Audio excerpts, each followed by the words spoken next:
Hola, para nosotros es un placer que te encuentres con nosotros nuevamente en Papiro 52 y nuevamente en Entre Líneas.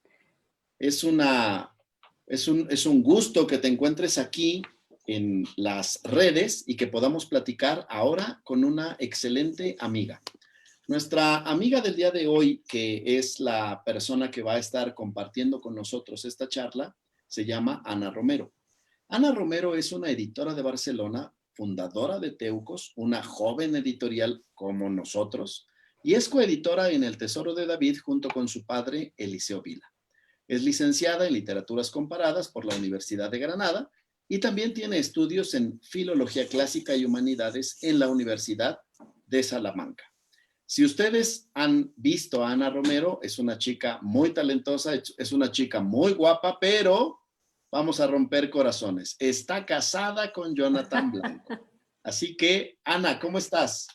Muy bien, muchas gracias por la invitación y encantada de estar aquí con vosotros a la distancia, pero con vosotros al fin y al cabo. Bueno, hace muchos años salió un personaje que decía que se encontraba en las selvas mexicanas. Tú te encuentras en la selva de asfalto de la Ciudad de México. Que sigue siendo selva, ¿eh? Y es un placer que podamos platicar sobre este tema de la literatura, de la lectura en tiempos de COVID. En la época en la que estamos viviendo ahora, estamos recluidos en casa, estamos encerrados, estamos viviendo un momento que salvo en México, que pasamos una crisis hace 11 años, pero que para nada fue ni tan grave ni tan larga, el mundo se dio cuenta y enfrentó que tenía que estar en casa, que no podía salir y bueno, pues eso aumentó lo que las personas tenían que hacer en casa al no poder salir es aumentaron las redes sociales, aumentó el internet, aumentó la tecnología, pero también aumentó la lectura de los libros. Este primer escenario de pandemias, ¿qué nos puedes hablar? Tú que eres una persona que viene del mundo europeo y que tiene una cosmovisión diferente. Es que, claro, el tema de pandemias, a pesar de que una de las peores pandemias se dio en el continente americano, no hay tantos registros de ella o como mínimo no se recuerda tanto por los historiadores, que fue la razón por la que el pueblo europeo llegó a conquistar América con cierta facilidad. Fue provocando pandemias, varias, una detrás de otra, porque la población en América, en el continente americano, no tenía los anticuerpos para muchas de las enfermedades que traían todos los colonizadores o incluso antes de los colonizadores la gente que vino en los primeros barcos. Eso fue una pandemia de proporciones terroríficas. A día de hoy sería más que un genocidio porque mató muchos pueblos y los erradicó de raíz prácticamente. Por eso luego la conquista fue relativamente sencilla porque muchísima gente murió antes de que llegaran la segunda y la tercera oleada de barcos de europeos a conquistar, que es lo que hicieron. Entonces, de esas pandemias se habla menos porque no afectaron al pueblo europeo. Entonces, de la historia que nosotros conservamos y de lo que más podemos hablar son de la peste bubónica, de la peste negra, de la peste que hubo, bueno, la pandemia que hubo en tiempos de Tertuliano, que hay mucha recolección de historiadores romanos que lo citan. Podemos hablar de la más reciente, hace 100 años, de la gripe española, que tiene una mala fama por el nombre de española, pero en este caso no se originó en España. Sin embargo, como era un país que no estaba dentro de la Primera Guerra Mundial, no había censura dentro de los periodistas y entonces pues como fue España la primera que empezó a explicar los síntomas y a publicar los casos, se conoció como gripe española a pesar de que probablemente se originara en Estados Unidos y luego se extendió a Europa y de Europa entró a la península ibérica. Sin embargo, en nuestros tiempos no había habido nada parecido a escala mundial, desde luego, a esta escala. Es justo lo que te iba a decir. Bueno, nada que ver con los avances tecnológicos de 100 años a la fecha, ¿no? En absoluto. No había diarios como los tenemos ahora, no había la velocidad, ni siquiera pensemos en el internet, no había la velocidad del radio o de la televisión como nosotros lo concebimos ahora. No, no, y desde luego tampoco había la comunicación intrapersonal de gente que se encontraba de un lado a otro. Quizá por eso tampoco fueron mundiales. Es decir, el movimiento de personas, es que hoy día de hoy no solamente es el Internet, es que el movimiento de gente de un lado a otro de los continentes y entre países es constante y esto es una novedad, esto lo ha traído la globalización. Entonces, también es verdad que un virus, el COVID es peligroso, pero no tiene la tasa de mortalidad que han tenido otros virus. Por ejemplo, la gripe española mataba a mucha gente, tanto adulta como niños, y vemos que los niños en el COVID tienen una resistencia que al inicio no sabíamos cómo iba a reaccionar la población infantil, y por eso lo primero que se hizo en todos los países fue cerrar escuelas. Sin embargo, hemos visto que los niños al COVID tienen más resistencia que a la gripe española o que a otras pandemias mucho más agresivas. Por ejemplo, la peste negra mató en un espacio de un par de décadas a la mitad de la población europea. Afortunadamente, las cifras que se manejan en la pandemia actual no quiere decir que no sean escandalosas, porque lo son, pero no son tan agresivas, no es una enfermedad tan agresiva. También los avances en medicina han hecho muchísimo y en higiene personal. Entonces eso ayuda, ¿no? Sin embargo, yo creo que todas las pandemias tienen algo en común y es que uno no se las espera. Uno está viviendo su realidad normal, su día a día, el trabajo, la familia, el mercado, las comidas, hacer pues, con más o menos viajes, cada uno tiene su rutina, pero lo que menos te esperas es que de repente te digan que tienes que estar 2 meses en casa sin salir. Entonces, yo creo que eso es común en todas las pandemias que se han dado en la humanidad a todos los niveles. Y es esa interrupción de la rutina, ese descoloque, esa sensación de irrealidad, de que estamos viviendo algo que nadie nos esperábamos vivir. Ese es uno de los comentarios más comunes que se oyen, de jamás me hubiera imaginado vivir una cosa de estas. Yo creo que nadie, igual con los desastres naturales, igual con una serie de las guerras, pero yo creo que con las pandemias es más evidente porque no cambia la realidad física, sin embargo, tu realidad del día a día se vuelve peligrosa, sin que haya un terremoto, sin que haya una guerra, sin que haya tu realidad física es normal aparentemente y sin embargo mucha gente a tu alrededor está muriendo. Entonces esa sensación de irrealidad se suma a la sensación de sorpresa y también, pues bueno, una cierta depresión, porque hablamos de muerte, hablamos de enfermedad, hablamos de una muerte además muy democrática, porque afecta a todas las esferas de la sociedad, afecta a los ricos y a los pobres. Y de hecho, curiosamente, en esta enfermedad, en esta pandemia, nos hemos enterado antes de los casos dentro de las esferas de alto poder económico, porque eran las personas que se podían hacer los tests, básicamente, no porque la gente de otras esferas no se estuviera contagiando, pero quien podía acceder a los tests, quien los podía pagar y de quien se hacía eco la prensa era pues de jugadores de baloncesto, de fútbol, políticos, gente mediática. Pero Entonces, también tiene mucho que ver el desplazamiento que hace 100 años con la gripe española, tú cuánto tardabas de ir del puerto de Barcelona al puerto de Veracruz o al puerto de Nueva York o al puerto de Buenos Aires.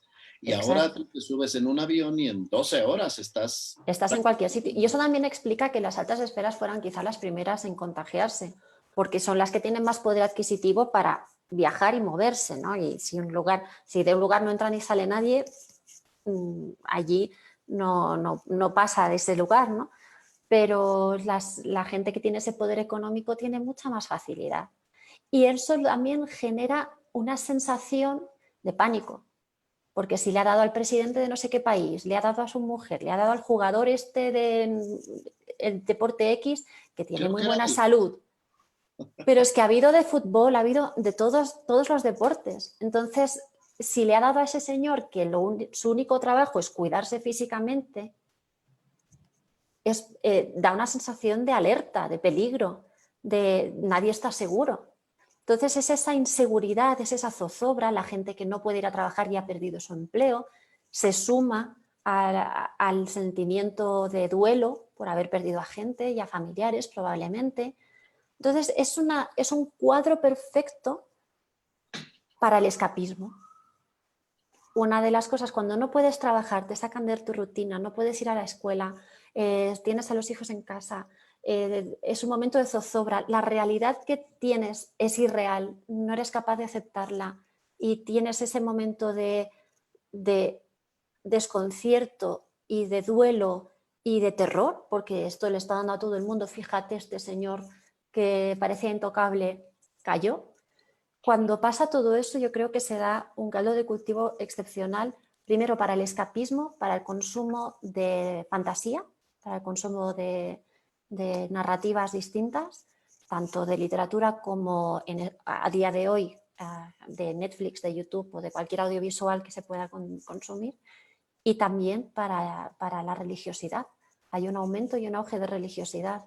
En épocas antiguas había mucha gente que culpaba de las pandemias a alguna religión en concreto. Los judíos sufrieron mucho en Europa por este tema, porque había un mito que no era real y luego a un papa le tocó desmitificarlo y decir que los judíos estaban tan afectados como el resto de la población por el virus por la peste, que la transmitían las ratas, las garrapatas, los insectos que van en las ratas son las que transmitían el virus. Y había una cierta resistencia y una cierta forma de ver a los judíos porque creían, la población cristiana, que era la mayoría en Europa, creía que los judíos no se afectaban tanto. Y era un mito basado quizá en cierta realidad, porque los judíos tenían una serie de rituales higiénicos, de lavarse, de lavar las sábanas, de cambiar la ropa de la casa, de no dormir en los potreros, de no juntarse tanto con animales. Y los cristianos, sin embargo, muchos dormían y vivían en la misma zona donde estaban los animales y no se lavaban tanto. Entonces sí que puede haber cierta parte de verdad en el mito en que los judíos se contagiaban menos, pero eso generaba odio, porque se estaba muriendo la población a diestro y siniestro y había un pequeño sector al que parecía afectarle menos. Entonces el antisemitismo en Europa en esa época era muy fuerte, muy fuerte. Y eso no es que tenga que ver con la religión en sí, pero sí quiere decir que la gente buscaba explicaciones más allá de lo que podían entender. Ellos no tenían laboratorios, no entendían cómo funcionaba el contagio de las enfermedades, no sabían todavía pues, qué era el agente que provocaba todos estos contagios y pues algunos decían que eran castigos de Dios, otros decían que Dios era intolerante y tenían que sacar de medio otras religiones.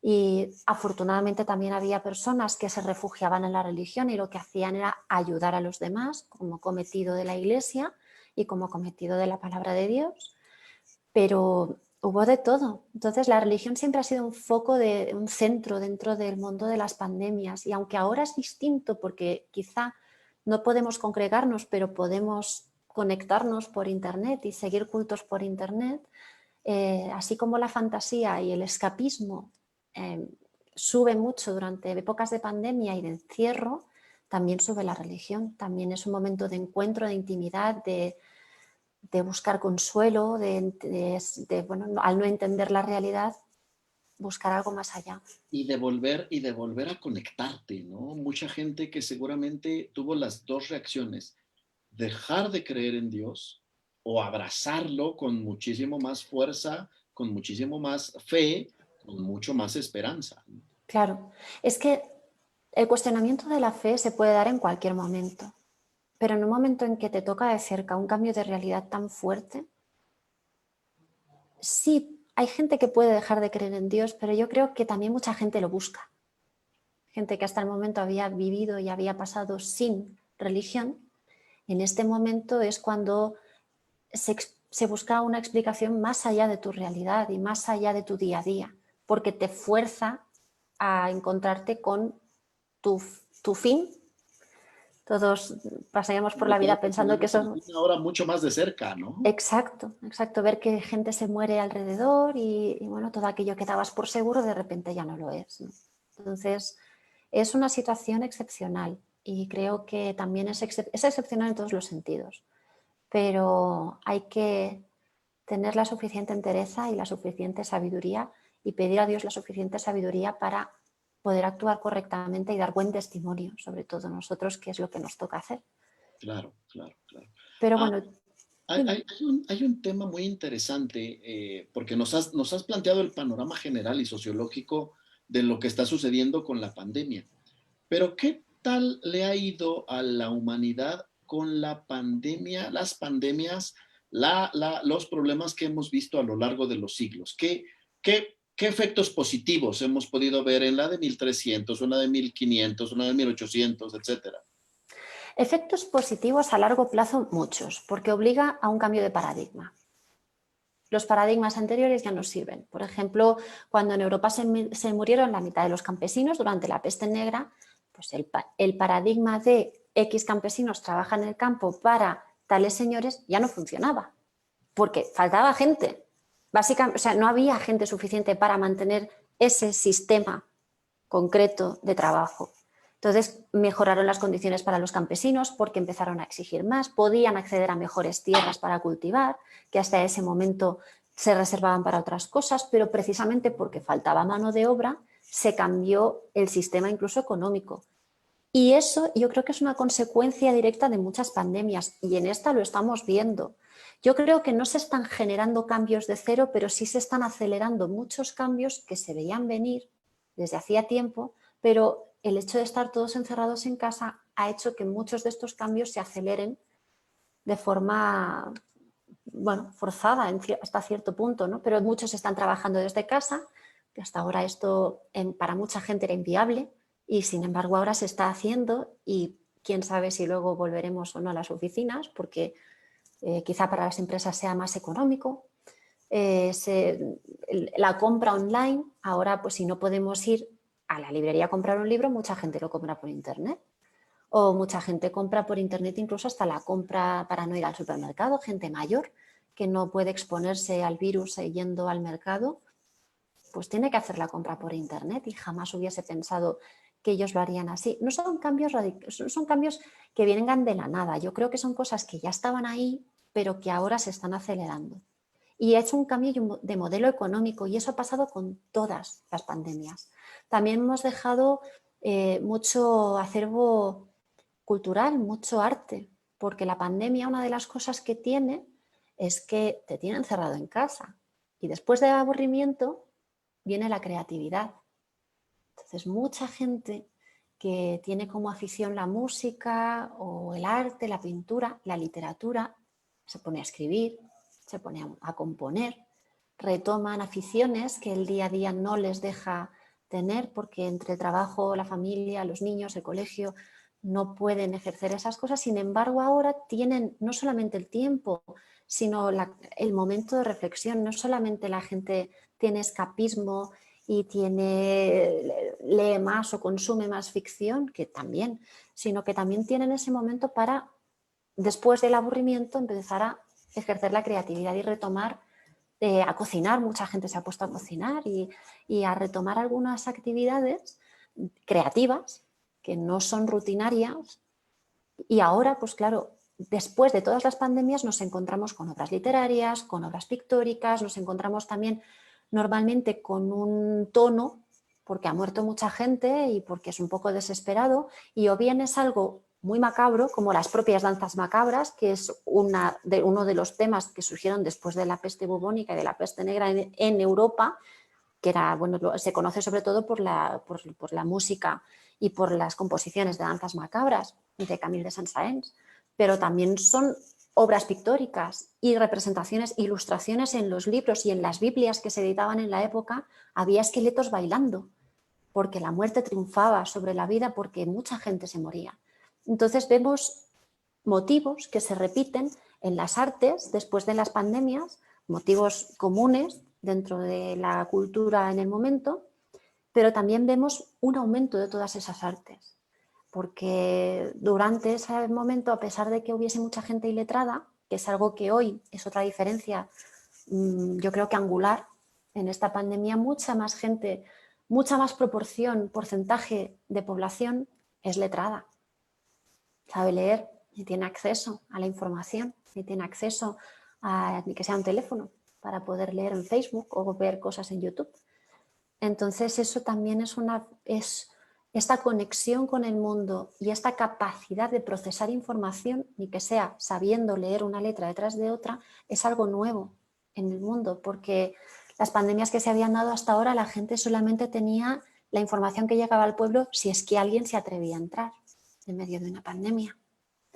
Entonces, ¿Cómo miras ahora el panorama de la lectura en el siglo XXI? ¿Qué crees que haya de cambios para la literatura universal, pero también incluso para la literatura cristiana? bueno, yo el futuro no lo puedo predecir, Claro, claro. No, yo pensé que tenías ahí como una pequeña bola de pero cristal, sí hay, pero sí tienes una capacidad de análisis que sí puedes mirar más allá y sí nos hay puedes dar varios, muchas ideas. sí hay varios factores que yo creo que están en juego. La lectura, ya hace años que el mundo de la literatura, en el mundo de la edición más que de la literatura, se preveía una crisis porque había sobreproducción de títulos para empezar. O sea, había mucha producción de títulos que el consumidor no era capaz de absorber, el mercado no era capaz de absorber, y también un sistema poco sostenible, porque el papel es un material que, bueno, sí se puede reciclar, pero para poner todo ese papel en marcha, para transportar todo ese material, el peso, el almacenaje, es un sistema para las editoriales muy costoso y al final pues tiene relativo poco rendimiento porque las grandes editoriales, los grandes sellos editoriales tienen muchísima producción y no es tan, yo como digo, el mercado está bastante saturado.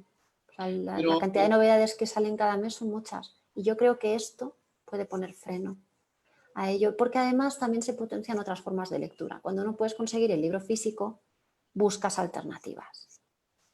Desgraciadamente aquí podemos hablar de la piratería. Mucha gente que no, bueno, que ahora no puede acceder al libro físico, pero sí a la versión pirata del libro. Y yo creo que el mundo editorial tiene que hacer como una reflexión sobre cómo está estructurado, cómo funciona y la capacidad de formatos que nos brinda el siglo XXI para poder servir, para poder continuar con la labor, porque al fin y al cabo, si todo el mundo se dedica a la piratería, las editoriales se extinguirán y entonces no habrá filtro de lo que se publica. Y las editoriales funcionan un poco para eso. aquí es también como muy importante que hablemos de ese tema porque es algo que no lo miramos, ¿no? Tú tienes un contacto directo con muchos autores. Tú y tu padre, por cierto, ahorita están justo terminando el segundo tomo del Tesoro de David, que no sé, les ha llevado 4 o 5 años en la elaboración del segundo tomo, ¿no? Sí, 4, 5, 5. Más 7 años, me parece que les Del llevó la primer tomo. elaboración del tomo uno.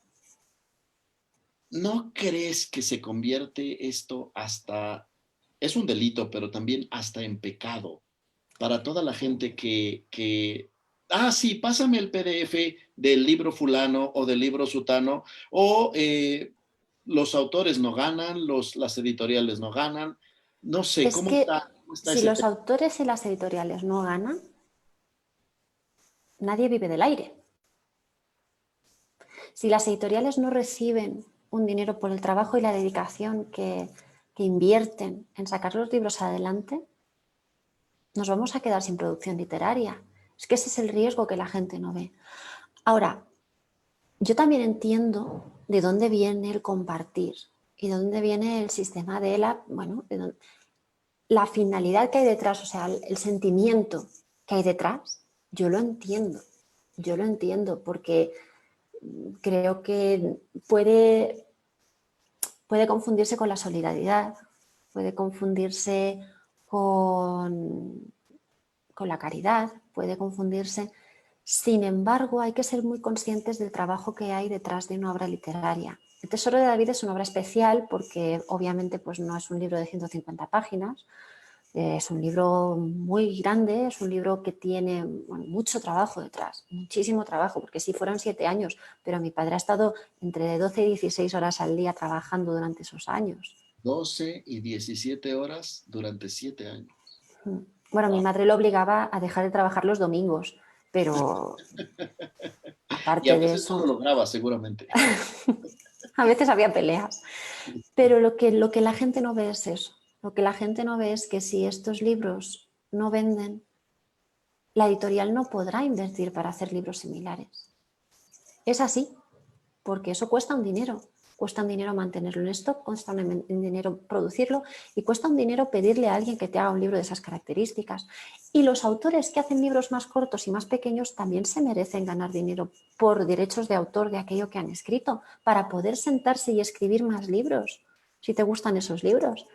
Es que eso es un trabajo invisible, que la gente no ve. Y es peligroso. Y entiendo que la justificación interna y el sentimiento detrás sea la solidaridad, pero sí, yo sí estoy de acuerdo, es pecado.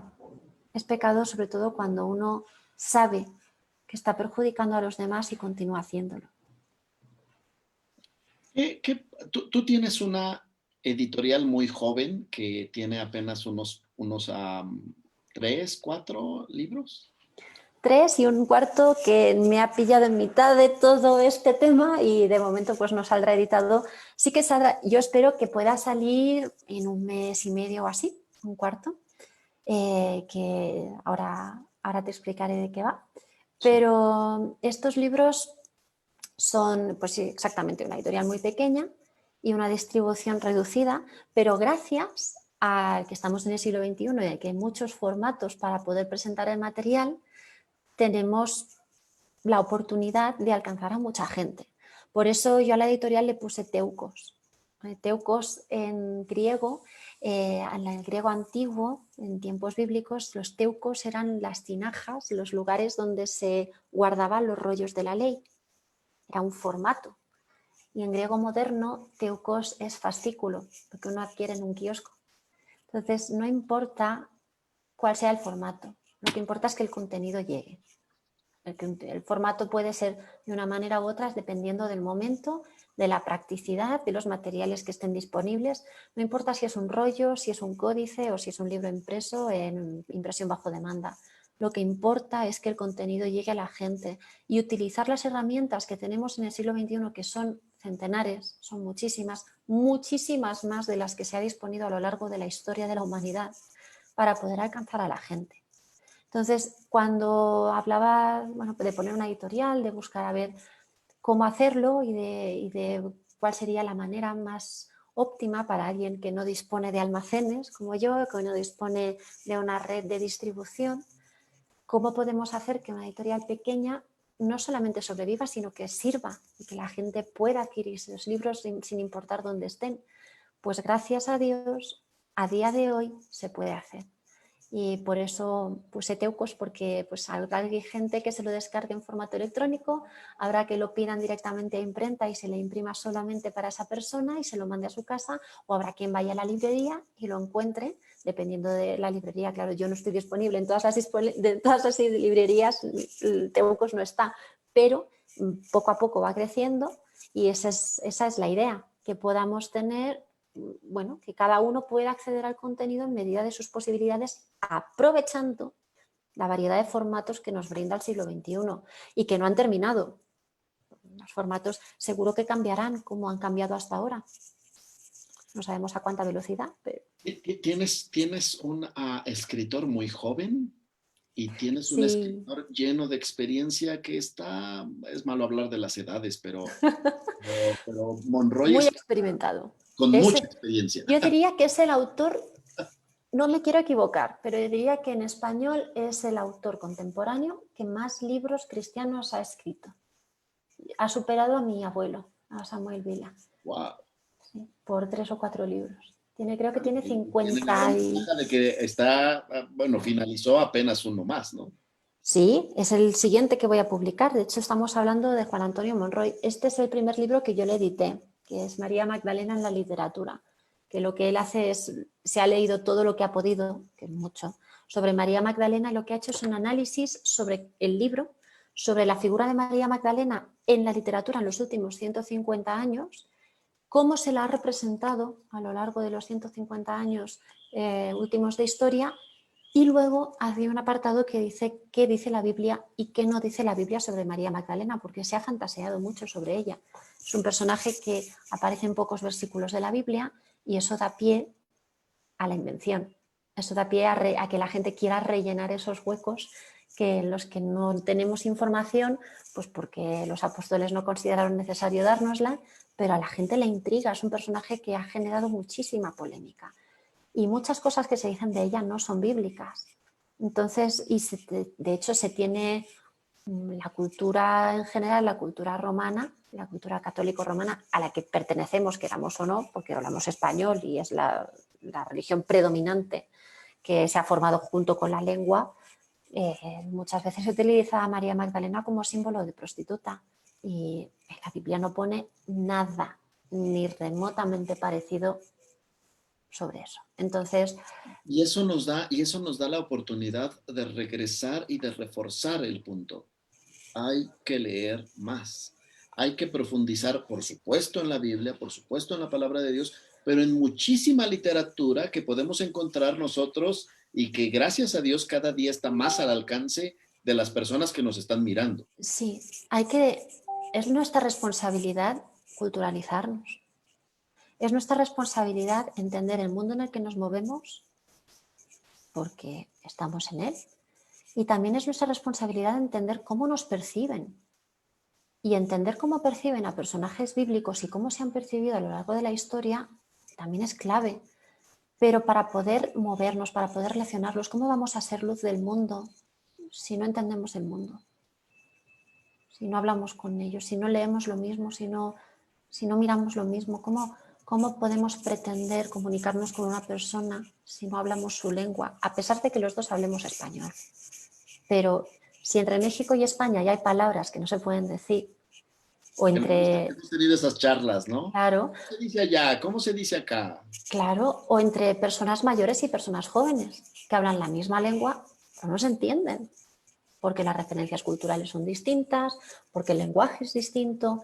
Es nuestra responsabilidad como comunicadores. Aquel que quiere mandar un mensaje, y evangelizar es exactamente eso, es hablar un mensaje, es dar un mensaje, es la responsabilidad del que habla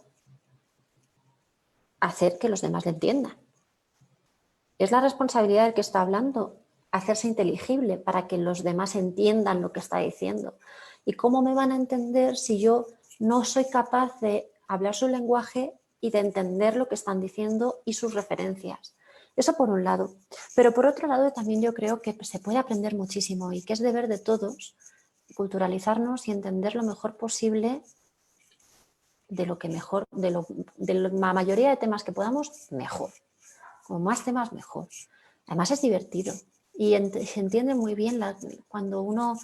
Yo, por ejemplo, siempre lo digo, yo no soy un señor africano del siglo XVI, pero puedo leer sobre la experiencia de un señor africano del siglo XVI y empatizar mejor. Ahora, en este momento que hay tantos problemas raciales en Estados Unidos, es muy importante que las personas no racializadas entiendan de dónde viene todo esto y cuál es el problema. ¿Cómo me voy a poner en la piel de esas personas si no las entiendo, si yo eso no lo he vivido? Pues a través de la literatura, a través de la cultura, a través de haciendo un esfuerzo activo para entender esa posición. Hablando un poco de cultura y de que sabemos que estás en Ciudad de México, acabamos de escuchar que acaba de pasar el señor de los camotes, ¿no? Es que yo por eso decía que esto es como una selva, porque aquí hay muchos ruidos, muchos ruidos autóctonos. Pasa el del gas, pasa el de los... Estamos entretenidos 24 horas. Antes había un trompetista que estaba esperando que se fuera antes de las 7. No, qué bueno que se fueron unos minutos antes. Hablamos de Monroy y de lo que realmente dice la Biblia comparándolo con lo que dice la literatura. Y cómo se la percibe en la cultura, sí, sí. Pero no solamente la literatura, alta literatura, ¿eh? Hay libros desde el Código da Vinci hasta tratados universitarios. Es cómo la percibe la cultura en todas sus esferas. Eso es lo que hizo Monroy, pero es que Monroy también tiene muchas ideas, por eso escribe tantos libros, porque tiene muchas ideas aplicables. De hecho, ahora el próximo libro que está por salir también es de él, Juan Antonio Monroy, y lo que hace es analizar y hacer un extracto de la Biblia de todos los momentos en los que se habla de sexo. Todos. Tanto si hay juicio sobre ello como si no. Eso es muy interesante porque es un tema tabú. Es un tema tabú y sin embargo la Biblia está llena de sexo. ¿Y cómo puede ser que leamos tanto la Biblia y sin embargo censuremos partes para no hablar sobre ello porque no entendemos bien lo que se quería decir. Hay que hablarlo, hay que verlo, hay que discutirlo porque está ahí y porque no podemos censurar y decidir lo que es válido y lo que no. Y porque es toda la palabra de Dios útil para Claro, enseñar, para redarguir, para corregir. exacto. Entonces es nuestro deber y nuestra responsabilidad de entenderla lo mejor que podamos. Tienes otro autor muy joven. Pablo Palma. Pablo, mira, tenéis ahí el libro también, pero yo también lo tengo aquí. Pero yo tengo la versión mexicana y tú tienes las dos. Sí, porque salió una versión en España y luego en la versión mexicana, como lo que no quería era cambiarle el lenguaje, Pablo habla, pues tiene 14 años, bueno, cuando salió el libro tenía 13, cuando escribió el libro, y ahora este año cumplirá 15. Entonces, claro, él tiene, pues lo que decíamos antes, un lenguaje muy ameno y un lenguaje pues que a veces no está en la misma consonancia que la gente mayor y que no está en la misma consonancia el lenguaje juvenil de España peninsular que el lenguaje juvenil de México, por ejemplo. Entonces lo que hicimos fue, se leyó el manuscrito un chico de 14 años de aquí de México y lo que hizo fue todas las palabras que no entendía o que eran diferentes o que no acababa de ver claras, pues lo que hizo fue, hizo un círculo y puso, esta palabra aquí es esta otra. Entonces lo que hicimos a la hora de hacer la edición fue ponerlo un margen más ancho con la palabra en mexicano para no alterar el texto de Pablo, pero quedó un libro muy bonito, la verdad es que quedó con alguna ilustración y con distintas tipografías para hacerlo ameno, porque al fin y al cabo lo que él hace es explicar su vida, da su testimonio, pero lo da no de forma lineal, porque con 14 años pues poco podría escribir, porque con 14 años tampoco tienes tanta experiencia, sino por esferas. Pero es muy interesante porque nosotros aquí en México, depende de a quién le pregunten, pero estamos entre el 8, el 10% o los más triunfalistas en el 20%. Pero en España la población evangélica es minúscula. Somos Y que poquitos. un chico cristiano evangélico hable de su fe y manifieste esa fe en la escuela, en el fútbol, porque es un chico futbolista, Jugador. pues bueno, eso habla increíblemente de la fe de sus padres y de la fe de sus abuelos, ¿no? Y También. de él. Y de él habla bien también de lo que él necesita compartir. Entonces, es un libro de experiencias, de cómo su fe en ciertas esferas de su vida lo ha afectado de una u otra manera. En las vacaciones, cuando juega al fútbol, con sus amigos que no son cristianos, porque en España, como tú dices, hay muy poca gente cristiana y en la iglesia a la que asiste Pablo hay pocos jóvenes cristianos, de su edad ninguno. Algunos menores, algunos mayores, pero en total deben de ser 10, 8. Entonces Son realmente muy, muy, pero muy. es una experiencia necesaria. Yo creo que mucha gente, y ahora en el tiempos del COVID quizá, retomando lo que decíamos antes, mucha gente está retomando el hábito de la escritura. Este Me señor, acaba de como no, comprar un camote, creo. este señor está pasando por enfrente, pero tardará un rato. Bueno, pues en estos temas yo creo que es importante ser conscientes de que tenemos la responsabilidad de contar nuestra historia y tenemos la responsabilidad de dar testimonio. Entonces yo también creo que este libro puede ser una ayuda para los chavales y para la gente joven como guía de cómo puedo contar yo mi testimonio. Bueno, pues aquí tienes una guía de cómo podrías empezar, ¿no? Pero también para los adultos. Los adultos debemos hacernos responsables de nuestra propia narrativa. Y eso es muy importante, porque no nos damos cuenta, pero si nosotros no dominamos, si no somos dueños de nuestra narrativa, de nuestra vida, de lo que hemos hecho, dejamos espacio para que venga otra persona y la relate esa persona, con su punto de vista, con sus prejuicios, con lo que tenga.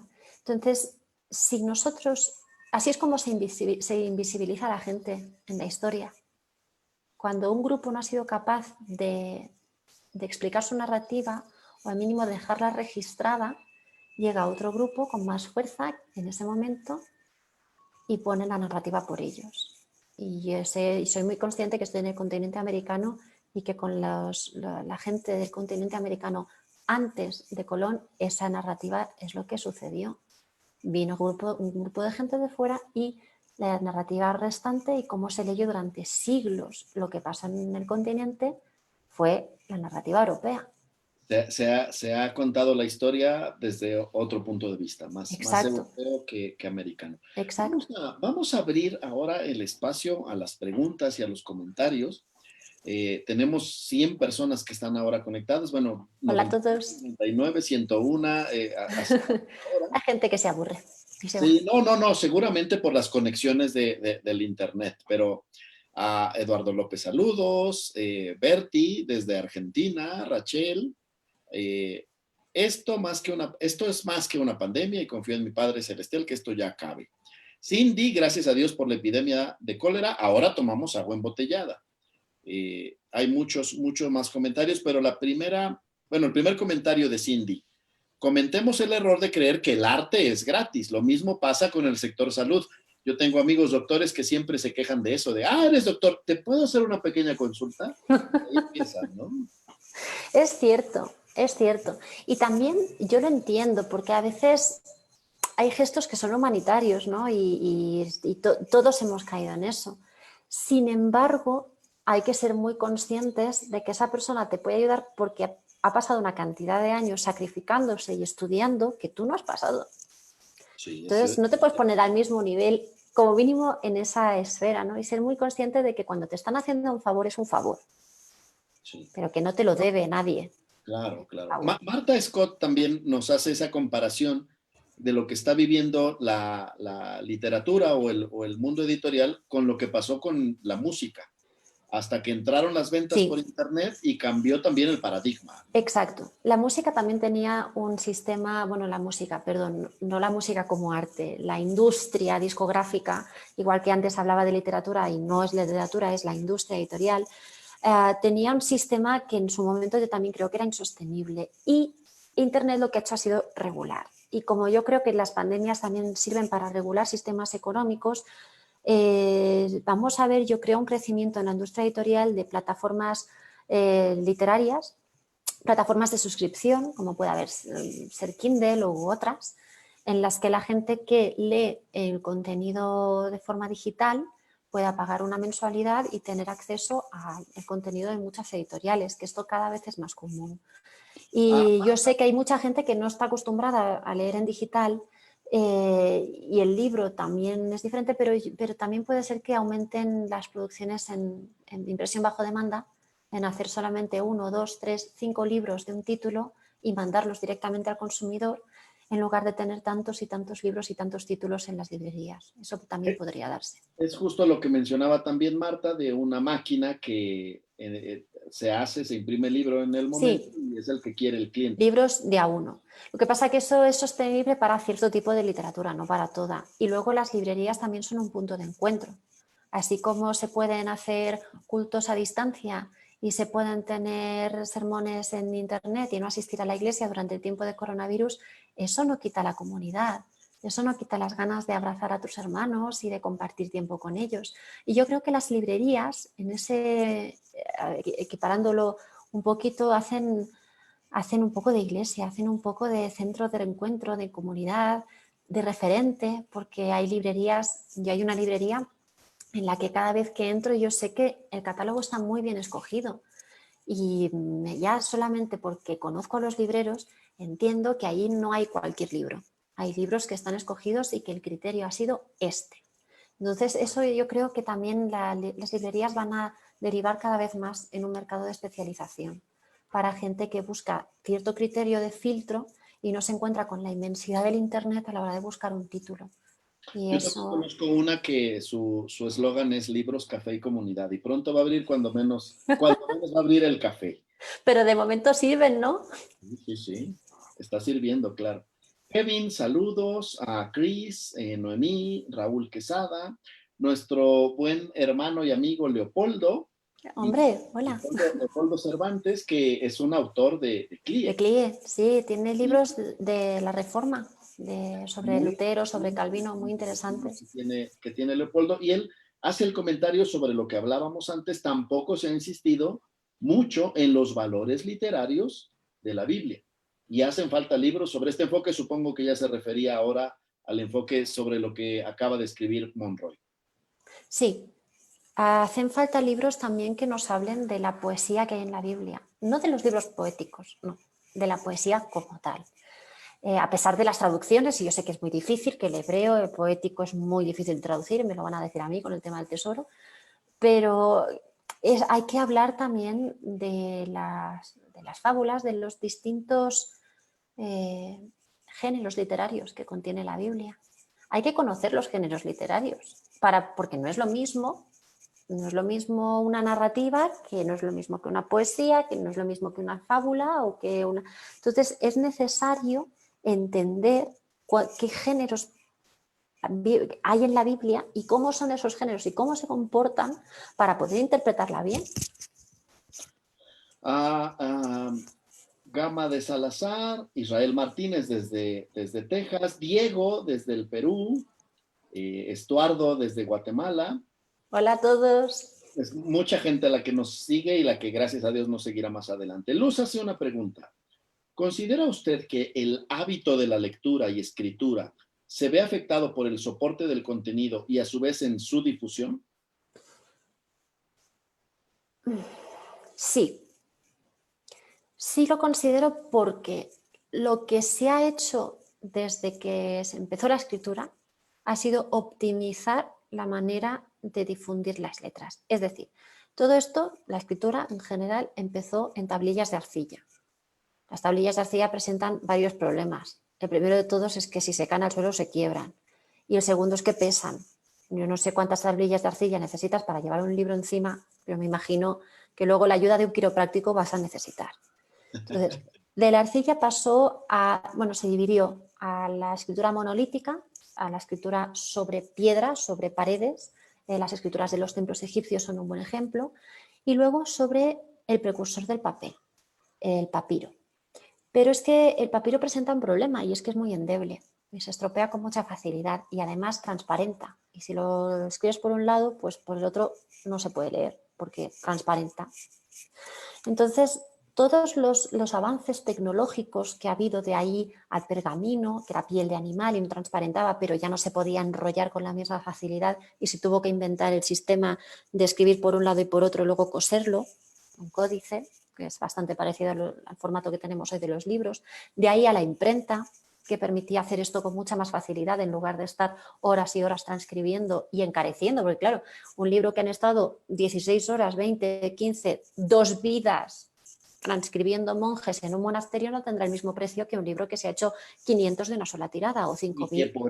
Y que por eso era tan difícil que una familia normal tuviera un ejemplar de la Biblia. Era muy caro, era extremadamente caro. Por eso se recurría a explicar la Biblia en los edificios. Las catedrales, todos los iconos que hay y todas las narrativas bíblicas en los vitrales, en los pórticos, eran esculturas, eran relieves, porque era la única forma que tenían de explicarle la Biblia a la gente que ni sabía leer ni podía acceder a tener un libro. Era una joya, un libro era un elemento de lujo. Entonces, evidentemente, lo que ha hecho la evolución tecnológica es democratizar. Y a día de hoy muchos pueden tener una biblioteca en su casa y no arruinarse por ello. Y poder comer, además de tener libros. Que eso es algo que es muy reciente y poca gente es consciente de lo reciente que es que una persona pueda tener libros en su casa sin vivir en un palacio. Porque la imprenta de Gutenberg era del siglo XVI. Pero es que estamos en el XX. ¿Y cuántos siglos? Del 0 al 16... Nadie podía, incluso los libros de imprenta de las primeras imprentas eran caros de producir, muy caros. El tema de que ahora tengamos libros asequibles y es más, que podamos acceder digitalmente con un solo clic y descargar el libro que nosotros queramos y comprar un libro en ebook al momento y poder leer el contenido, la inmediatez de esa información y la inmediatez de ese gesto es inaudito en la historia. No somos conscientes del privilegio que tenemos de poder leer la Biblia en 12 versiones, si nos da la gana. Eso no se había visto nunca, porque la gente solo tenía acceso a una traducción. Y si estaba bien, si estaba mal, si había errores, si no, si la interpretación... Si el copista se había equivocado. Ahora tenemos Biblias en la Edad Media en la que faltan versículos, porque pues igual el copista se saltó una línea y luego hay versículos que aparecen más tarde. Entonces, todo eso no somos conscientes de lo bendecidos que somos de tener todas estas herramientas a nuestra disposición para poder usarlas. Y se convierte eso en una gran responsabilidad. Sí, Hay que leer más. hay que leer más y entender qué es qué. Y entender que la Biblia no es un libro, son muchos. Y que no la ha escrito un señor. Que es inspirada, sí, pero que se escribió a lo largo de muchos años por muchos amanuenses que vivían en zonas distintas y hablaban idiomas distintos. Y que para traducir eso hay que estudiar mucho y hay que entenderlo bien. Y que aún así hay margen de error y hay margen de interpretación. Entonces eso es responsabilidad del cristiano. A la hora de citar la Biblia tenemos que saber que es un libro muy antiguo y ya solo por la antigüedad hay margen de error. De traducción mismamente, porque no hablamos hebreo antiguo. Jesús Carbonell pregunta si eres nieta de don Samuel Vila. Sí, sí, es un honor. Muy bien. Cookies desde España. Uy, es tarde en España. Es muy Está tarde. trasnochando. Hay algunos que te están mirando, ¿no? Bueno, el COVID. Sí, claro, claro. Abraham, Josabed hace una pregunta, ahora la vamos a contestar. Bueno, yo se la formulo y Ana la contestará. Miriam Levy, me encanta escuchar a Ana, es un deleite. Muchas gracias, Miriam. Un saludo. Sé que en Estados Unidos las cosas van bien, las sigo en Facebook. Así es. Bueno, y también Jonathan dice que es un deleite escuchar a Ana. Vanessa, y vamos a cerrar con la pregunta de Josabed que me parece muy interesante. Agradezco a Dios por sus vidas. ¿Qué consejo le das a una adolescente que tiene el gusto por la escritura, es mi hija, y a mí como mamá para apoyar este gusto?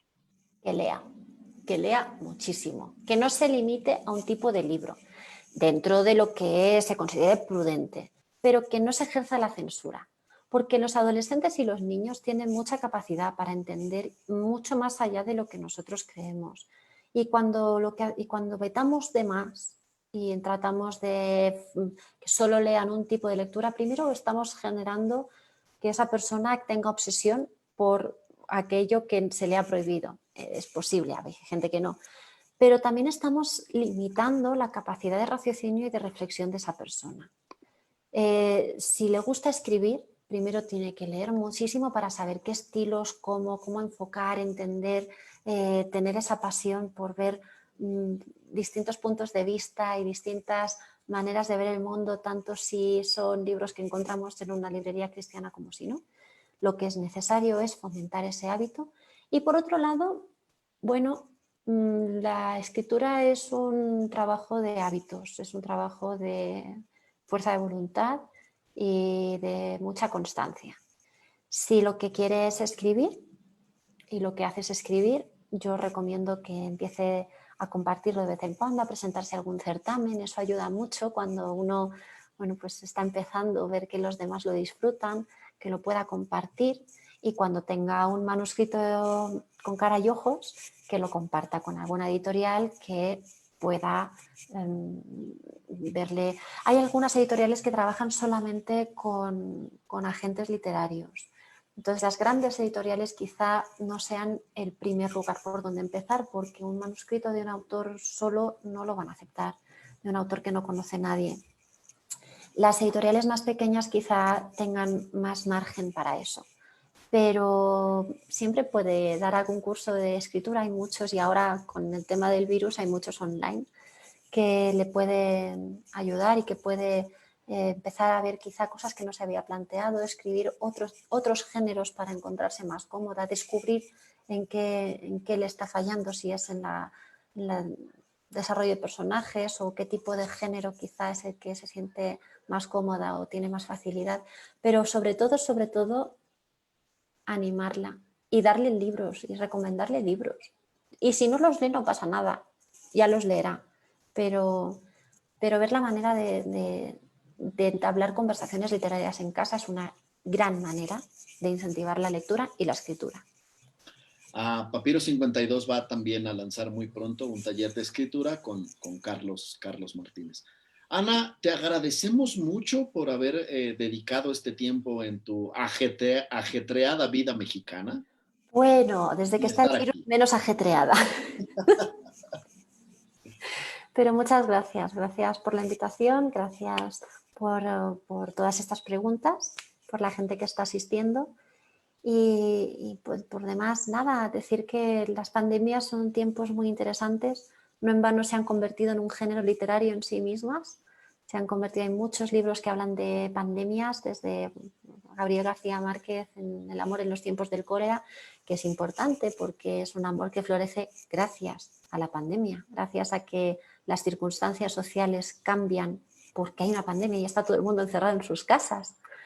Desde lo más antiguo que puedo pensar, el de Camerón, de Boccaccio, del siglo XIV, que junta un montón de gente que habitualmente no se juntaría, pero que precisamente porque hay una pandemia que además era real en ese momento, en la Italia del siglo XIV, se juntan y cuentan cuentos, ¿no? La pandemia es un momento excepcional. Quizá la versión más moderna que tenemos son las películas de zombies, donde un montón de gente superviviente se junta para evitar, y las películas apocalípticas, ¿no? Es muy curioso, pero fue de los géneros que más subió ahora, por ejemplo, en Netflix, ¿no?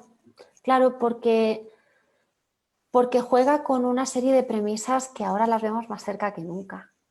Juega con unas premisas de cambio de realidad, de somos nosotros, nos hemos educado, pero el mundo en el que nos hemos educado para sobrevivir ya no existe, no sabemos cómo existirá en un futuro, qué cambios habrá.